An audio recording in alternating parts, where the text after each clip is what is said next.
राधे राधे। नमस्कार साथियों। हमने ग्रुप थ्योरी वाली बुक चल रही है, समूह सिद्धांत वाली ग्रुप थ्योरी, जो आपके बीएससी सेमेस्टर जो 1 है इसमें, और RPSC first grade second grade में भी और एचटेट में भी कई एग्जाम में इसका यूज है, जिसमें अपने एग्जाम्पल नंबर 1 तक इससे पहले वाली वीडियो उसमें कर चुके हैं। एग्जाम्पल नंबर 2 देखो क्या है। एग्जाम्पल नंबर 2 जो है पेज नंबर 5 पे चल रहे हैं। एग्जाम्पल नंबर 2 में सिद्ध कीजिए कि समुच्चय क्या दे रखा है, सिद्ध करना है कि समुच्चय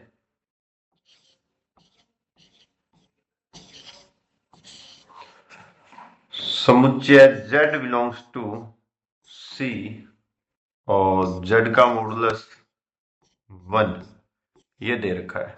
z का मॉडुलस 1 एक गुणात्मक ग्रुप है। एक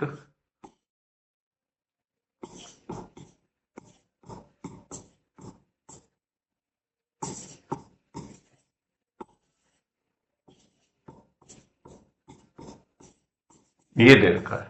ये क्वेश्चन आपका, इसको सॉल्व करेंगे। सबसे पहले अपने क्या करते हैं, इसको सॉल्व करने के लिए देखो g बराबर अपने को क्या दे रखा है, माना कि g बराबर z belongs to c, z का मॉडुलस बराबर 1 ये दे रखा है। अब इस g के अपने इस z के दो भाई बना लेते हैं, एक तो z1 एक z2। वैसे तो 3 बनाने कोई बात नहीं है, लेकिन अपने 2 से भी काम चलाए, सहचारिता में 3 यूज होते हैं, हम एक बार 2 से काम चला रहे हैं, ठीक है। तो ये दोनों भी क्या है, z1 z2 बिलोंग्स टू भी क्या है, g में है। तो इसी प्रकार से ये z1 जो है, z1 का मॉडुलस है वो भी तो 1 होगा, और z2 का मॉडुलस है वो भी क्या होगा, 1 होगा, क्योंकि लिया किसका है, z के दो भाई बनाए हैं अपने, z1 और z2। z जो मॉडुलस है वो अपना क्या है, 1 है। तो इसमें z1 भी और z2 का मॉडुलस भी क्या होगा, 1 होगा। अब दोनों को यदि अपने एक साथ यूज करें, दोनों को क्या करें, z1 मॉडुलस z2 का मोड, तो बराबर क्या हो जाएगा, 1 1, तो ये 1 हो जाएगा।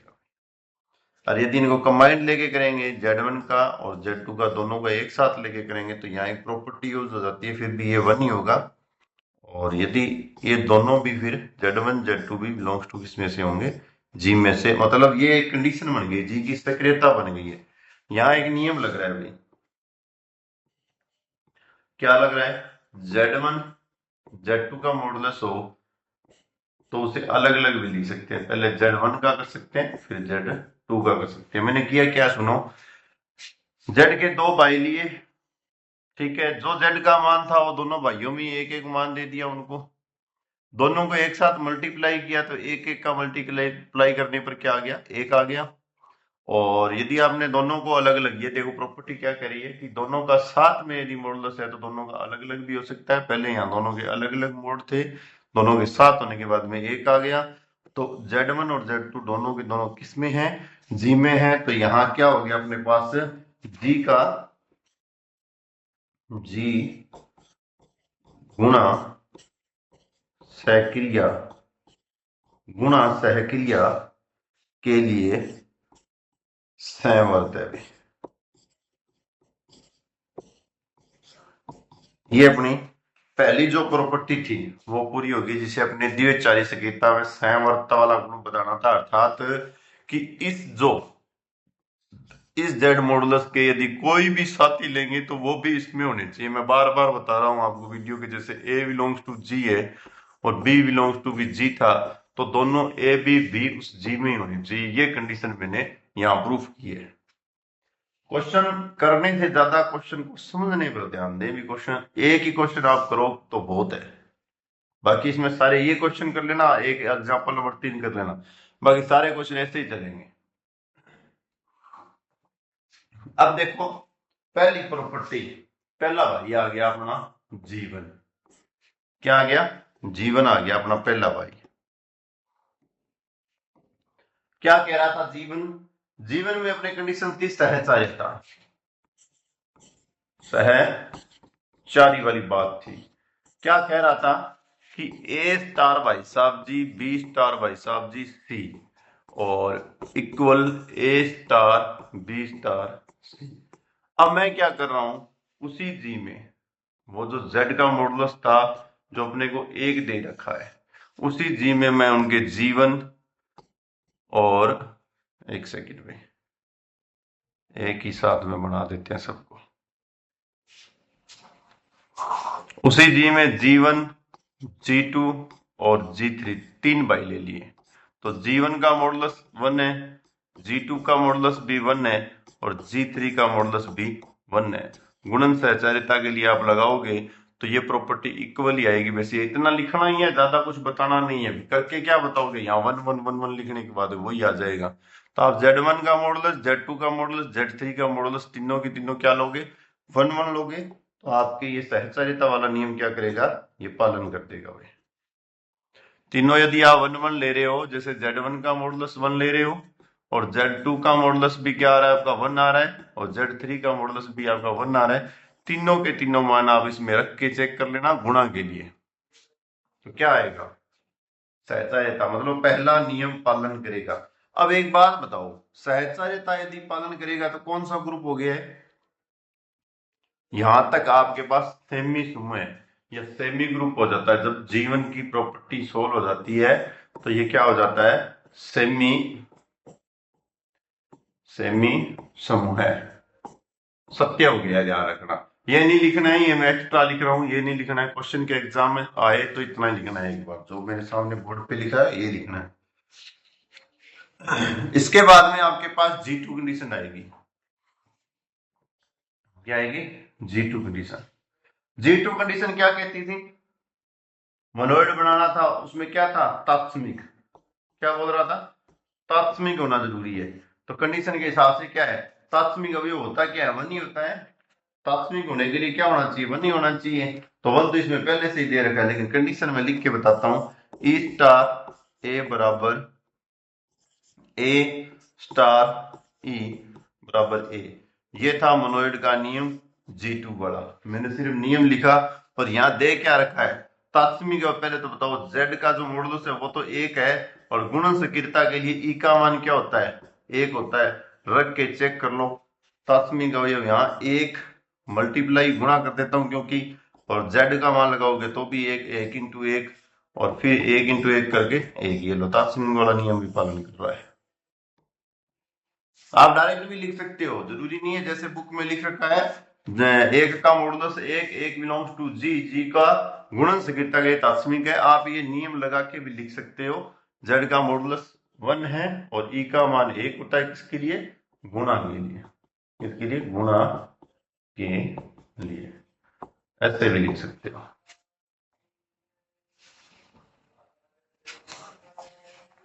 अब अपने पास प्रॉपर्टी आ गई जी G3 इनवर्स वाली। G3 क्या आ गई, इनवर्स वाली प्रॉपर्टी आ गई। इनवर्स की प्रॉपर्टी को क्या कहते थे वे, जब इनवर्स वाली प्रॉपर्टी उसमें संतुष्ट हो जाए इसके अंदर अपने को, तो वो क्या कहलाती थी, अपने पास ग्रुप या समूह कहलाती थी G3 में। तो देखो क्या है, अपने पास दे रखा है Z जो बिलोंग्स टू, मैं पहले से ही बोल देता हूं G। इनवर्स वाले लिख के बतानी होगी क्या, पहले लिख देता हूं भी नियम क्या था ना।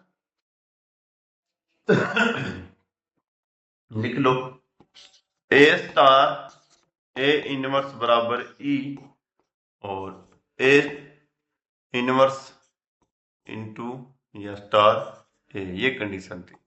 तो वैसे तो आपके सामने दिख ही रही है, ये क्या है, मैं यहां अलग से समझाता हूं। ए क्या है, जेड का मॉडुलस बराबर 1 है और ए इनवर्स क्या है, ए इनवर्स क्या है, मैं पहले भी ज्ञात करके नहीं आया ना। ए इनवर्स क्या होगा, एक होगा, क्योंकि 1 में जेड को यदि आप लिखोगे तो भी वो क्या आएगा, एक ही आएगा, एक होगा। ई का मान क्या था, एक है। इससे भी कंडीशन से डायरेक्टली पुट करके चेक कर लो, एक ही आ रहा है। इसका मतलब ये क्या है, प्रॉपर्टी को संतुष्ट कर रहा है। मैं थोड़ा सा अलग जो बुक वाली लैंग्वेज है वो लिख देता हूँ। जी के किसी अवयव जी के किसी अवयव जेड के लिए जेड बिलोंग्स टू जी, और इसी प्रकार से जेड का मॉडुलस का मान 1, और इसी से 1 में जेड का मॉडुलस जो होगा उसका मान भी 1, क्योंकि 1 का मान क्या होता है? 1 होता है। बस यही था। तो ये अपने पास 1 में यदि आप जेड लिखोगे, 1 में आप जेड लिखोगे, वो भी किस में आएगा? जी में आएगा। इसका मतलब कौन सी प्रॉपर्टी पालन कर रहा है? प्रतिलोम या गुणात्मक भी इसमें विद्यमान है। अब देखो, जीवन कंडीशन आ गई आपकी पहली, दूसरी और तीसरी, तीनों कंडीशन का पालन कर रहा है। इसका मतलब क्या हो गया? वो क्या हो गया? ग्रुप हो गया। ध्यान रखना, यही अपने को प्रूफ करना था। ये लो, अच्छा क्वेश्चन है भाई, अच्छा क्वेश्चन है, आया हुआ है बीएससी में तो बहुत बार ये क्वेश्चन आया हुआ है। जेड का मॉडुलस बराबर 1, जेड बिलोंग्स टू सी, और मतलब जेड किस में है? सी के नंबर्स हैं। जेड का मॉडुलस बराबर 1, 1 1 ले रखे हैं, वास्तविक पार्ट से हमने इसको सोल्व कर दिया।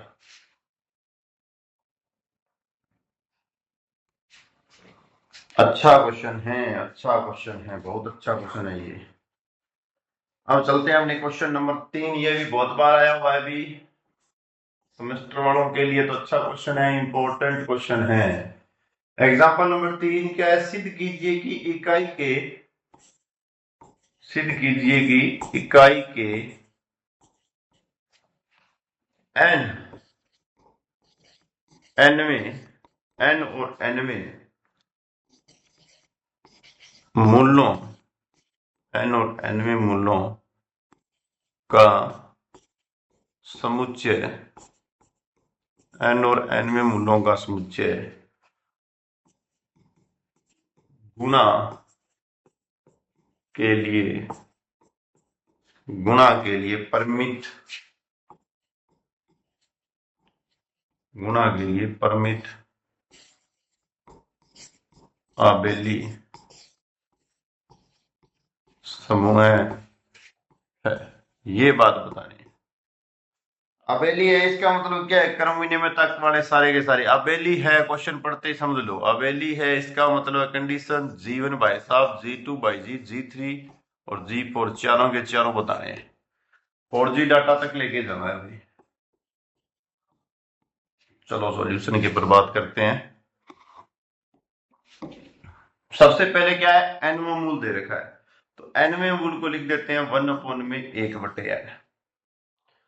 अब ये वास्तविक, वास्तविक पार्ट है। काल्पनिक पार्ट मतलब क्या होता है? z बराबर x प्लस आयोटा y। सिर्फ क्या है? ये वास्तविक पार्ट एक इसमें दे रखा है, तो काल्पनिक पार्ट भी इसका भाई साहब का साथ में बना देते हैं कि ये लो जी, 0 लगा के बना लो, हमें कोई फर्क नहीं है, इसको 0 दे दिया। अब क्या है कि 1 प्लस आयोटा 0 होता है, तो इसको अपने कोस में भी लिख सकते हैं। जैसे क्या है? जैसे अपने आप को बताता हूँ, x is equal to R cos theta और y is equal to R sine theta, ये होता है। ठीक है, और यदि इनको आप स्क्वायर करके जोड़ोगे तो एक्स की स्क्वायर प्लस वाई की स्क्वायर बराबर आर की स्क्वायर, ये बन जाता है। ठीक है, ये आगे वाली बातें हैं, धीरे धीरे यदि आप इसको समझोगे, कॉम्प्लेक्स का पार्ट करोगे तब की बात है। एक बार सिर्फ मैंने ये लिख दिया एक्स बराबर इतना, ये काम चल जाएगा अपना। तो इसको क्या लिख सकते हैं? एंगल के अकॉर्डिंग इसमें 0 है, तो cos 0 डिग्री का मान होता है 1 प्लस आयोटा, और साइन 0 डिग्री का मान होता है 0।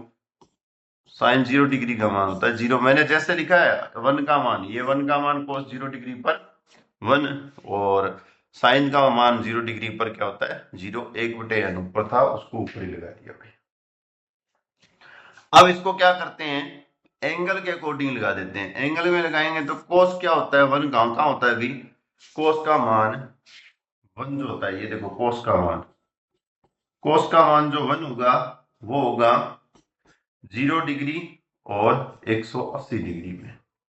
यहाँ क्या होता है? ये अपना 0 डिग्री और 180 डिग्री पे चल के आए। जैसे कि पूरा राउंड घूमने के बाद में यहाँ भी आ जाए ना, तो ये मतलब 2 पाई के पास आएगा तो भी इसका मान वापस 1 ही होगा भाई। 2 पाई का मतलब होता है 360 डिग्री, तो मैं इसे 2 पाई के अकॉर्डिंग लिख देता हूँ। 2 आर पाई, आर मतलब क्या है, यहाँ आर मतलब मैं लिख देता हूँ, ये आर अलग है भाई, ये आर अलग है, कलर चेंज कर लेते हैं हमने। यहां जो मैंने आर पुट किया है ये आर अलग है, ये आर क्या है, पूर्णांक है, मतलब कि कोई भी नंबर है, इंटीजर नंबर है, 1 2 3 4 -1 -2 -3 -4 ऐसे नंबर है, ठीक है। तो cos 2r pi plus iota, अब साइन का मान देखो जीरो का होता है, इसी एंगल में घुमा लो, यहाँ पे भी जीरो होगा 180 पे, और वापिस यहाँ आएगा तो भी क्या होगा, जीरो होगा। तो इसको लिख देते हैं साइन 2r पाई, ऊपर क्या आएगा 1/n, इसके सिर पे रहेगा। आर मतलब नंबर्स डाले हुए हैं, दोबारा लिख लेना, आर मतलब मैंने यहां अलग से लिख दिया, आर का मतलब पूर्णांक है, नंबर डाले हुए हैं। अब 1/n है वो अंदर चला जाएगा, तो कैसे लिख सकते हैं इसको, cos 2r पाई अपॉन में n plus iota sine 2r pi upon में n, ऐसे भी लिख सकते हो। अब अगले पेज पे चलो पहले।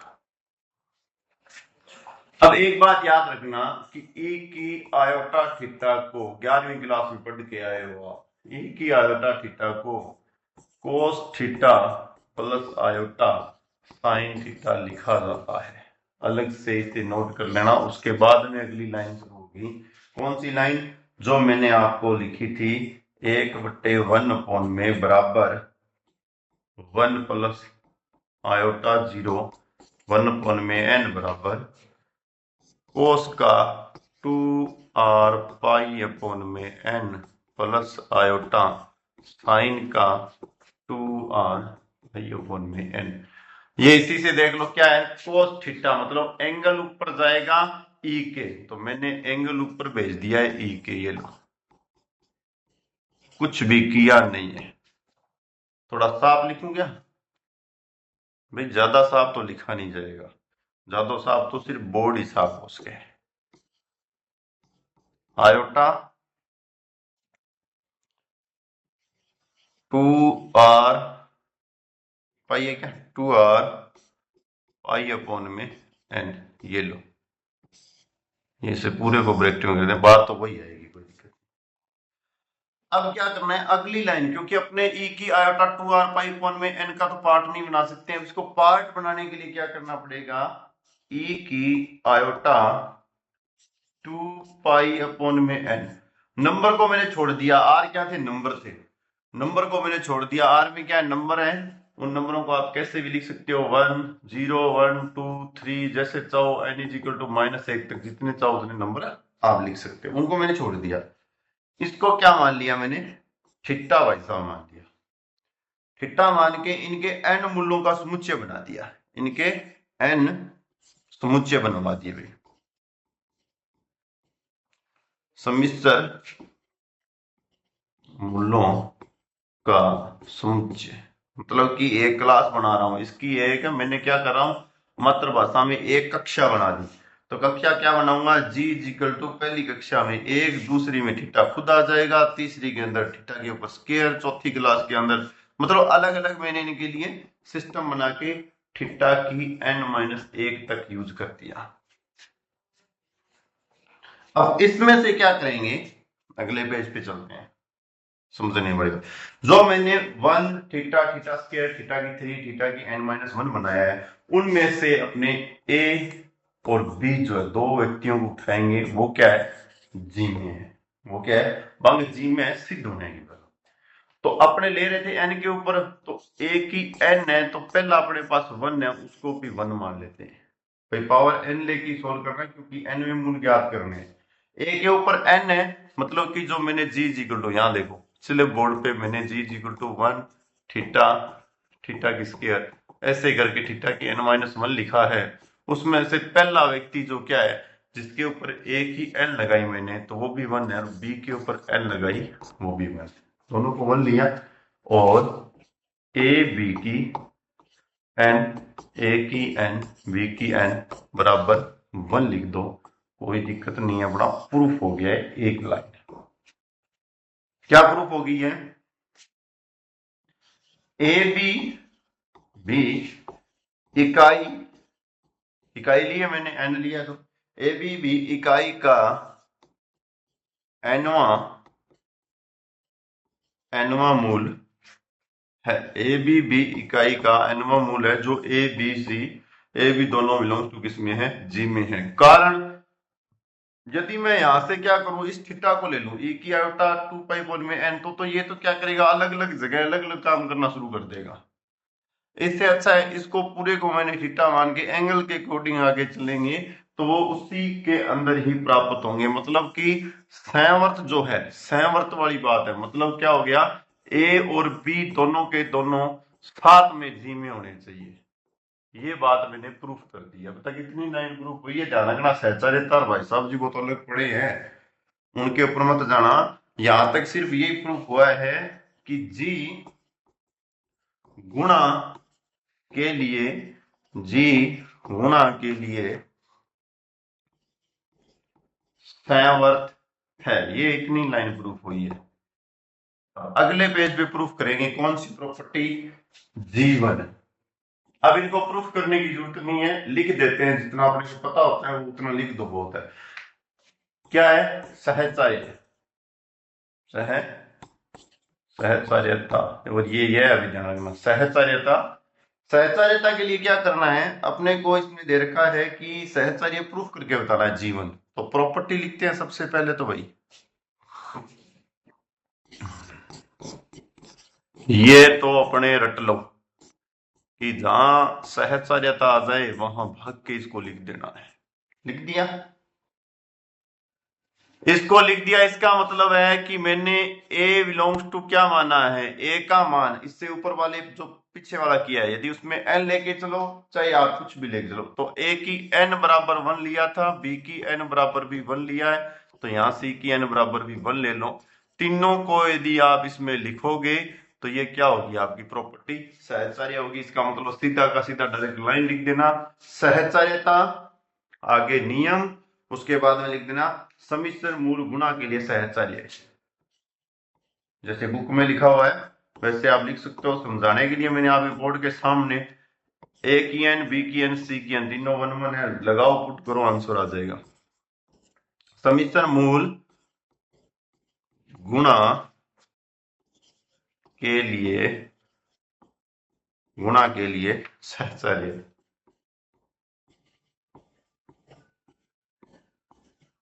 बस ये लो, ये जीवन भाई साहब जी आपकी कंप्लीट होगी। G2 क्या कह रहा है, G2 क्या कहता है, G2 कहता है तात्समिक। G2 क्या कहता था, तात्समिक। तो पहले इसका लिख देते हैं तात्समिक अवयव। ये भी बेचारा सिंपल से प्रूफ हो जाएगा, क्यों, A स्टार E बराबर A, E स्टार A, ये प्रूफ करके बताना था। मतलब कि क्या हो जाएगा इसमें, पहले ये सेमी था फिर मोनोइड हो गया, तो A स्टार E, A बराबर E स्टार A, ये प्रूफ करके बताना है। तो ये तो खुद भी प्रूफ है, कोई दिक्कत नहीं है, ये तो जी में उपस्थित है, कोई टेंशन वाली बात नहीं है। क्यों, क्योंकि यदि A की n को अपने 1 मान रहे हैं, तो गुणा के लिए क्या होता है, गुणा के लिए E का जो मान होता है वो 1 होता है। पुट करो अपने आप सिद्ध हो रहा है, दोनों को सीधा डायरेक्ट लाइन लिख देना, कोई दिक्कत नहीं है। तीसरी बात आती है इनवर्स वाली। क्या कहता है, A star A inverse E बराबर A का इनवर्स स्टार A। ये तीसरी प्रॉपर्टी आ गई। यहां तक ग्रुप के लिए जो बात हो रही है वो तीसरी प्रॉपर्टी।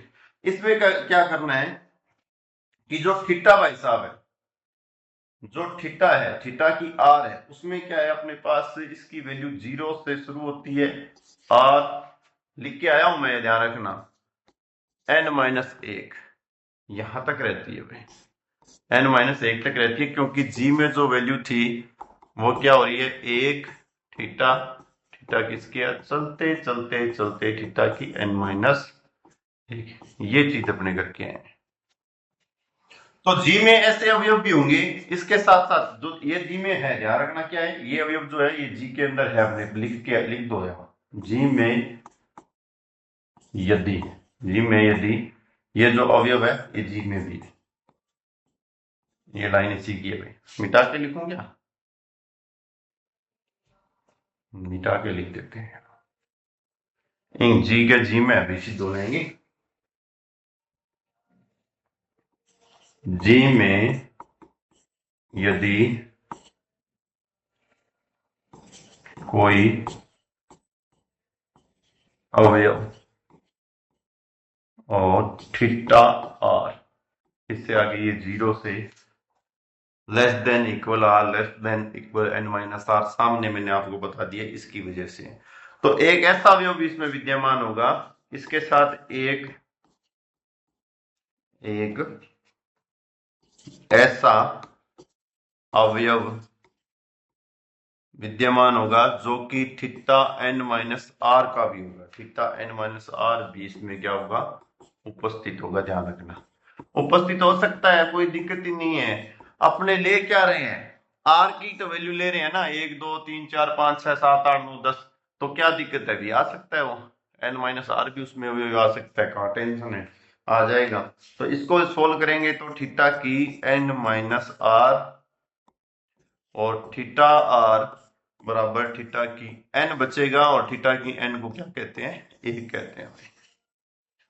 ये कहानी ये सिद्ध करवा रहा है।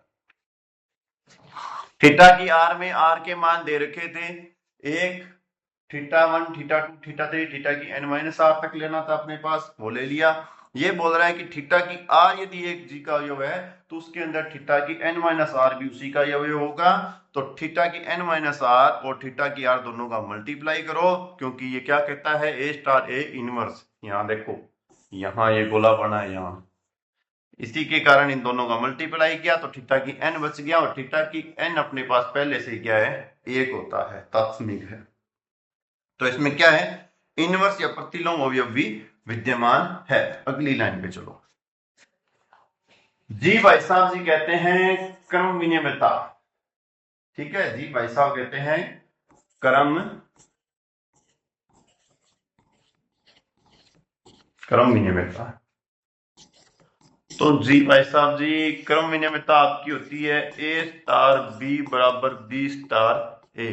कोई किंतु परंतु नहीं है, क्योंकि ए की एन बराबर 1 तो बी की एन बराबर 1 लेके आप इसे आराम से सिद्ध कर सकते हो, क्रम विनियमितता। तो अब क्या हो गया? अब नीचे अंत में लिख देना कि जी का क्रॉस के लिए मतलब मल्टीप्लाई के लिए एन एन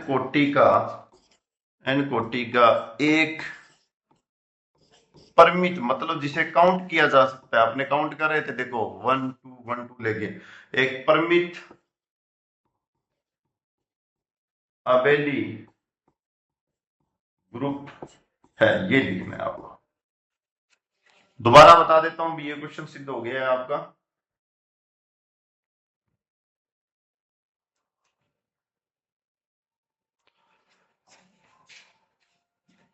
ज्यादा चलेगी वे क्या? हाँ, इकाई के एन nवें मूलों का समुच्चय के लिए एन है, इसका मतलब एक के ऊपर एन लेना है। यहाँ आपको क्या 1 प्लस आयोटा 0 लेना है, किसके कारण लेना है? z बराबर x बिलोंग्स टू आयोटा के लिए। और ये अपने पास cos 0 करना है। cos 0 का मान क्या होता है? 1। sin 0 का मान होता है 0, और 0 है, इसका मतलब है एंगल के अकॉर्डिंग मैंने ये 2 पाई 2 आर पाई पुट किया है। आर यहाँ पर पूर्णांक लिए हैं, अपोन वाला एन होता है, दा मार ले जो प्रीमियम, उस प्रीमियम से एन अपोन में आ जाता है। आप डायरेक्टली भी अपोन में लिख ही सकते हो, अपने को पता है, उसी हिसाब से भी लिख लेना, कोई दिक्कत नहीं है।